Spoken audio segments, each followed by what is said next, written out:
Hello guys, আপনারা দেখছেন উড়িষ্যা পঞ্চলিঙ্গেশ্বর।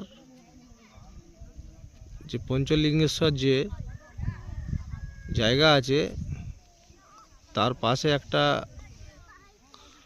এটা একটা লেকে এই একটা মন্দির, এখানে মন্দির ছিল ব্রিটিশদের সময়ের মন্দির। এই মন্দিরটা এখানে ছিল, এখানে ডুবে গেছে পুরো মন্দিরটা ডুবে গেছে, মাথা দেখা যাচ্ছে।